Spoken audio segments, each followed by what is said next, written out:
Nikusalimu kwa jina takatifu la Bwana Yesu Kristo.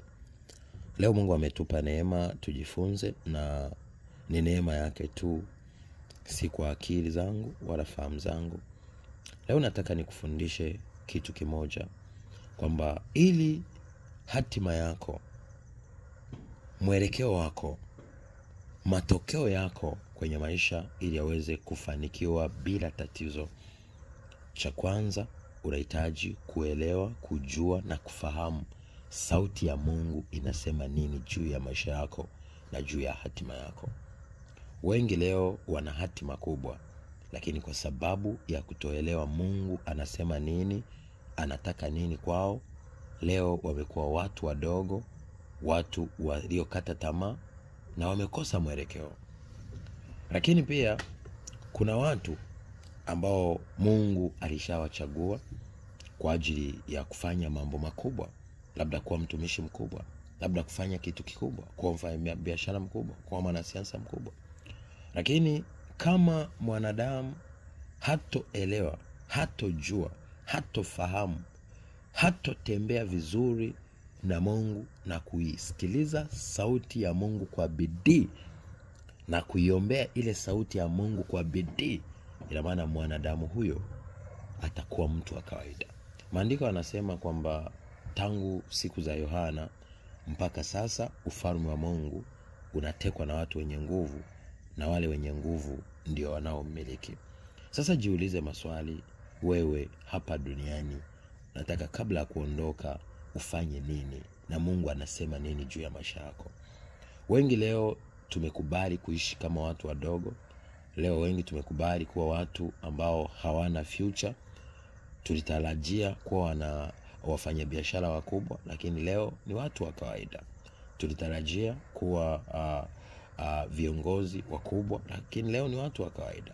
Tulitarajia ipo siku moja tutakuwa watumishi wakubwa, lakini leo ni watu wa kawaida.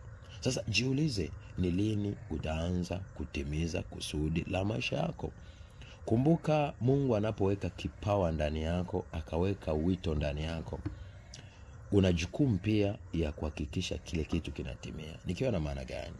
Tunaona Daniel, Mungu alikuwa amewapa neema ya elimu juu ya masuala ya maono, lakini na ufahamu, lakini wao wakatafuta elimu katika Mungu kujua. Kwa hiyo chochote kile leo upo vizuri kwa kuna elimu inahitajika. Mungu hata kama akuite ni mtumishi wa Mungu, labda ni nabii, unahitaji elimu kuendeleza kile kitu.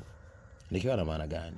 Elimu si mpaka ufundishwe na wanadamu, unaweza kufundishwa na Roho Mtakatifu. Kuna watu ambao Mungu anawafundisha, kuna watu Roho Mtakatifu anawafundisha. Kuwafundisha si mpaka kwamba umepelekwa umeenda darasani, lakini kuna mafunuo mengi anaweza kuletea. Kuna roho anaweza kukuwekea kutafuta maarifa. Kuna nguvu anaweza kukuwekea ndani yako ya kuanza kuwa na ufahamu usio wa kawaida. Kitu hujakisomea, lakini unashangaa unapata wazo linakuja. Na wazo likianza kuja, ukilitafakari, ya maana linaweza kuleta matokeo fulani.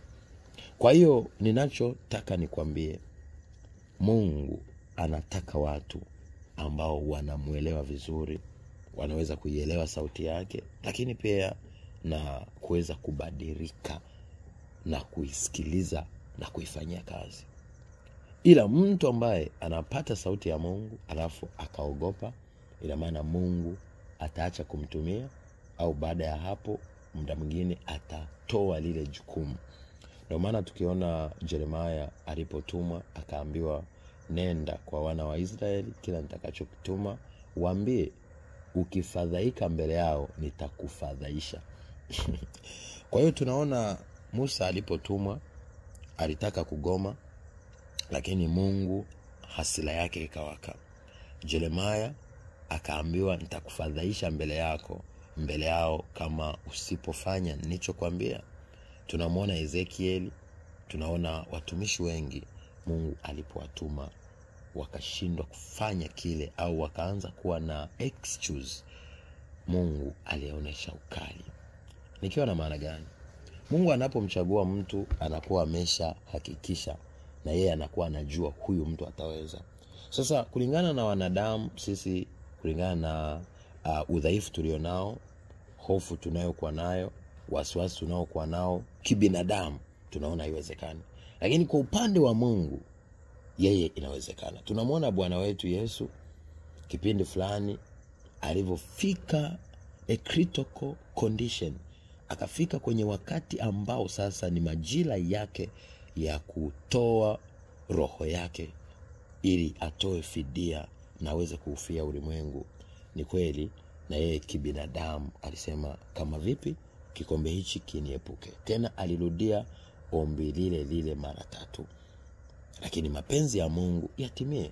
Tunaona malaika wa Bwana anakuja anamtia nguvu. Na wewe nataka nikwambie, huenda kuna kipindi unafika kwenye hali, na hali hiyo inakuwa ni ngumu na unataka kukata tamaa na kujitoa kwenye kusudi la Mungu. Na mimi nikutie moyo, wewe si wa kwanza, si wa pili, si wa 3. Kwenye Biblia tumewaona, Bwana wetu tumemwona, lakini nataka nikutie moyo na nikwambie usichoke. As long as kuna mkono wa Mungu na Mungu amekuita kweli kweli, hujajiita, jua upo chini ya ulinzi. Kila hatima Mungu aliyokupa, kuna jeshi linahakikisha kile kitu kinatimia kwenye mazingira ya sirini. Nataka nikwambie, Yesu mwenyewe kipindi kile anataka kumkamata akasemaje kwamba amjui kuwa naweza kumwagiza Baba au naweza kumwomba Baba anitumie jeshi la malaika 12 hapa. Lakini kwa sababu lilikuwa ni kusudi la Mungu, ina maana ilitakiwa iwe hivyo. Kwa hiyo wewe jaribu linaweza kuja, kama ni kusudi la Mungu, hata upambane vipi hutolizuia, hata uombe vipi hautolizuia. Lakini kama si kusudi la Mungu, ina maana unaweza kulizuia. Sasa nataka nikwambie nini? Kitu kikubwa, anza kujifunza sauti ya Mungu. Kisoma kitabu cha Ayubu 33:14 mpaka 16, maandiko yanasema Mungu anazungumza na sisi mara ya kwanza hata mara ya pili, japokuwa mtu hajari, katika ndoto, katika maono, katika usingizi unapomjia mtu kitandani, ndipo uyafunua masikio yetu na kutia muhuri mafundisho yake. Sasa tunahitaji tuelewe, tujue, tufahamu sauti ya Mungu. Wengi leo ni viongozi, hawajafanikiwa kwa sababu walishindwa kuelewa Mungu anasema nini. Wengi leo ni watumishi, wameshindwa kufika hatua fulani kwa sababu walishindwa kusikiliza sauti ya Mungu. Wengi leo walikuwa ni wafanya biashara, lakini kwa sababu walifeli katika kusikiliza sauti ya Mungu, matokeo yao hayakuwa mazuri. Sasa jambo kubwa ambalo nataka nikwambie, nikukumbushe na nikuelekeze ni nini? Ni kwamba unajua kuelewa, kufahamu sauti ya Mungu.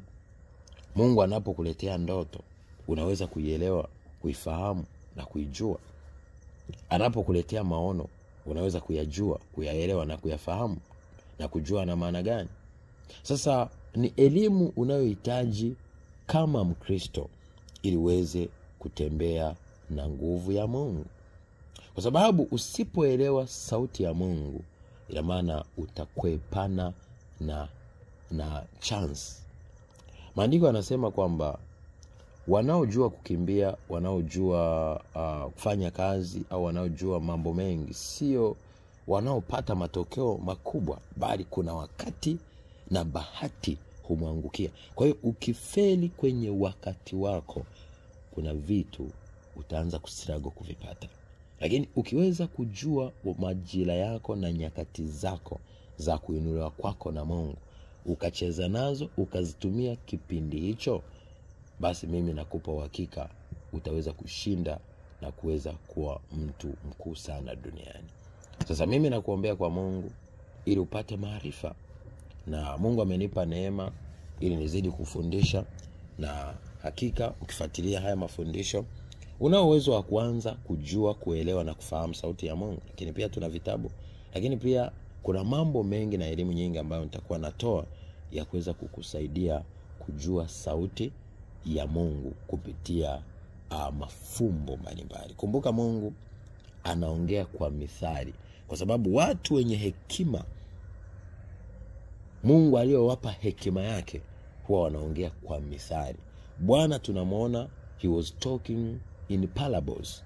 Alikuwa anaongea kwa mithali, na alikuwa ni mtu ambaye kuelewa ujumbe wake, asilimia kubwa wengi alikuwa anakuja kuwafafanulia kimya kimya wanafunzi wake. Kwa hiyo na wewe unahitaji kuanza kuelewa lugha ya picha, hususani ya kibiblia, lakini pia ujue mazingira ya kile anachokizungumza na kinalenga nini, na ni kwa wakati gani, na ni kwenye mazingira gani, na kinataka nini kwa wakati huo, na wewe unapitia nini. Kwa hiyo ukiweza kujua, kuelewa, kufahamu na kuzingatia sauti ya Mungu, mimi nakupa uhakika kushinda duniani, kuinuliwa duniani, lakini pia kuweza kusoma majira ya nyakati za mwisho inawezekana. Nataka nikusomee neno hapa. Maana sauti ya Mungu au neno la Mungu ni kitu pekee tunachokihitaji. Mimi najua kitu cha thamani unachokihitaji kwenye maisha yako. Ungetamani Mungu akufunulie juu ya maisha yako, akufunulie juu ya ndugu zako, lakini pia akueleze ni nini unachotakiwa kufanya duniani. Hivyo vitu vitatu kila mwanadamu anatamani Mungu amwelekeze. Sasa kama Mungu amesha kuelekeza na haujaanza kufanya kazi, unajichelewesha mwenyewe, kwa sababu Mungu akishakupa kitu cha kufanya, unatakiwa uanze kukishughulikia. Unaweza usianze, Mungu anaweza kuita kwamba ni mhubiri. Unaweza usianze kuhubiri moja kwa moja kwa kipindi hicho, lakini unaanza kutafuta maarifa na kujua kile Mungu alichokuitia ukifanyeje ili kiwe kwa ukubwa. Kwa sababu Mungu wengi aliyowaita anahitaji wawe na maarifa ili wawarishe wale watu wake maarifa mazuri. Ndio maana Mungu akasema kwamba nitawaletea watumishi wangu au watu wangu wachungaji wazuri ambao wataweza kuwarisha kwa maarifa na hekima. Kwa hiyo ukiona ni mtumishi wa Mungu au ni kiongozi au ni mfanyabiashara lakini huna maarifa, ina maana utafanya kitu kwa uchache nje ya lile kusudi kubwa la Mungu aliloliweka kwenye maisha yako. Mimi naitwa Apostle Johannes John. Kabla ya kufika mwisho, nataka nikusomee neno hili ambalo nilitaka nikusomee. Waebrania 4 mstari wa 12 mpaka 13 anakuambia, maana neno la Mungu li hai, tena lina nguvu, tena lina ukali kuliko upanga wao wote ukatao kuwili, tena la choma hata kuzigawanya nafsi na roho, viungo na mafuta yaliyomo ndani yake, tena lijepesi kuyatambua mawazo na makusudi ya moyo, wala hakuna kiumbe kisichokuwa wazi mbele zake, lakini vitu vyote vi utupu na kufunuliwa machoni pake yeye aliye na mambo yetu. Nataka nikutoe wasiwasi, nikwambie, unapoanza kulisoma neno la Mungu, ukalipenda, ukaanza kulifanyia kazi na kutimiza neno moja baada ya nyingine kwa matendo na kwa upendo, mimi nakupa uhakika 100% utaanza kuona matokeo makubwa kwenye maisha yako. Na yale matokeo Mungu atakupenda. Nataka nikwambie, je, wewe haufurahi siku moja mbinguni kwenye jopo la Baba, Mwana na Roho na jeshi lake la malaika au jeshi lake la mbinguni waseme, umemwona mtumishi wangu Ayubu, au umemwona mtumishi wangu Elia, umemwona mtumishi wangu fulani fulani, anaupendeza moyo wangu? Hutaki Mungu akusifie kwenye maisha yake ya mbinguni akikuangalia? Basi anza kujitengeneza, anza kutengeneza usafi wa maisha yako, anza kulipenda neno lake na kuliishi, anza kubadilisha mfumo wa maisha yako, anza kubadili matendo ya maisha yako. Tenda kile anachosema na kinachompendeza. Kile kinachompendeza kifanye, kile kisichompendeza na wewe kikuchukize.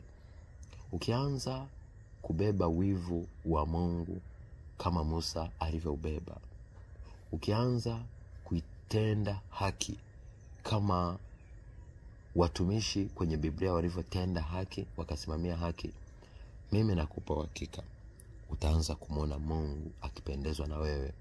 Na Kuna watu wengi unaona ni majasiri wakubwa kwenye masuala ya kiroho. Ujasiri hawajipi wao, bali ipo nguvu isiyoonekana kwa macho nyuma yao. Hayo yanatambulikana na watu wa rohoni, sio watu wa mwilini. Kwa ili uyaelewe mambo ya rohoni, anza kuingia rohoni. Kuwa rohoni si kwa sababu unamwona mtu ameshika Biblia, si kwa sababu anaenda kanisani kusali Jumapili, si kwa sababu mara anajifanya amevaa nguo za kichungaji.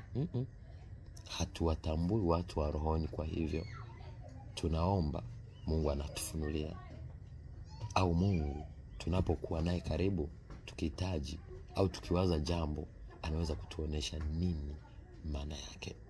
Na hiyo hatua unaitafuta kwa kuonesha unyenyekevu mkubwa, upendo mkubwa, kushuka, kupondeka na kuvunjika, lakini pia kumpenda. Na anayempenda ni anayelishika neno lake. Yule anayelishika neno lake akalifanyia kazi, huyo ndiye atazaa matunda. Lakini yule anayelisikiliza neno lake asilifanyie kazi, huyo bado hatozaa matunda. Maana jaribu likija, vita ikaja, changamoto ikaja, yule mtu hataweza kuvumilia kwa sababu neno lake hajalifanyia kazi. Nataka nikuulize, unaposoma Biblia, yale maneno unayasoma kama gazeti tu? Unayasoma kwamba unahisi yanakusaidia tu, au unaanza kuyafanyia kazi? Neno likisema samehe, samehe. Neno likisema saidia wahitaji kama Isaya 58 inavyosema, lifanyie kazi. Na hayo ukisha yafanyia kazi maneno yake, automatically unaanza kupokea zile ahadi. Kwa sababu ahadi zipo, tulishapewa. Ila ufunguo wa kufungua ni wewe unapoanza kuyatimiza yale maneno. Kwa hauna haja kwamba Mungu ashushe kitu tena, maana ahadi zote katika Kristo tulishazipokea. Kwa hiyo tunapofanya kile alichosema kwenye neno lake, tukakifanya kwa moyo, kwa upendo na bila unafiki na kwa nia njema, mimi nakupa uhakika hapo hapo mlango unafunguka. Hapo hapo. Yaani kila ukifanya kitu kwenye Biblia kinachoendana na kile alichoeleza Bwana, hapo hapo unafungulia kitu. Kwa hiyo kuna vitu unahangaika sana kuomba, lakini ni kwa sababu unaomba lakini hauna matendo. Ndio maana matokeo yako yanakuwa kidogo. Lakini ukianza kulifanyia kazi neno, hata maombi yako hayatakuwa na nguvu kubwa. Yaani hautotumia nguvu kubwa. Ndio maana Yesu siku moja kwenye kitabu cha Mathayo 6 akasema, usiwe kama wanafiki wanaohisi wakiomba kwa nguvu na kwa kelele na kwa kupayuka ndo anajibiwa. Tunaona kwenye maisha yake Bwana Yesu, yeye hakuomba kwa kelele. Labda alivyokuwa anakemea pepo, na yenyewe pia hakutumia nguvu kubwa, kwa sababu alikuwa ana ufunguo moja kwa moja. Neno lilikuwa limejaa ndani yake. Kwa hiyo alikuwa ni kufungulia kile anachokitaka na kuanza kutimia hapa duniani. Ndio maana akasema, atakayenipenda chochote atakachokiomba atakipata. Kwa nini? Kwa sababu ukimpenda umejaa neno lake. Neno lake limejaa ndani yako. Na si neno limejaa kama neno tu, kama imani. Imani yenye matendo, au imani yenye upendo. Yaani kwamba neno lile umelifanyia kazi katika kulitimiza katika matendo. Likisema saidia yatima, unawasaidia. Likisema acha dhambi, unaacha. Likisema samehe, unasamehe. Likisema ombea maadui zako, unawaombea. Likisema achilia, unaachilia. Likisema bariki wanaokulaani, kweli. Likisema acha wivu, unaacha wivu. Likisema acha uzinzi, unaacha uzinzi. Kwa hiyo ndivyo neno linavyofanya kazi. Tuna watu makanisani wamejaa, wanajifanya wanamtafuta Mungu, lakini wanamtafuta Mungu kwa neno lisilo na matendo, au kwa imani isiyo na matendo. Ndio maana Wakristo wengi hawana matokeo. Nataka ubadilike leo, uwe ni Mkristo mwenye matokeo. Neno linaposema kitu, kifanye vile vile, alafu wewe umwachie Mungu, uone kama hatofungua kile ambacho, au utashangaa, au uone kama hautopokea kile Mungu alichoahidi. Kila ahadi yote tulishapewa, lakini ahadi kwa mtu ambaye haendi na neno itabaki kuwa ni ahadi. Lakini kwa yule fanyia kazi neno, yule ana majibu ya kile au ahadi zote zimeshatimia kwake. Nawapenda in Jesus name. Shalom.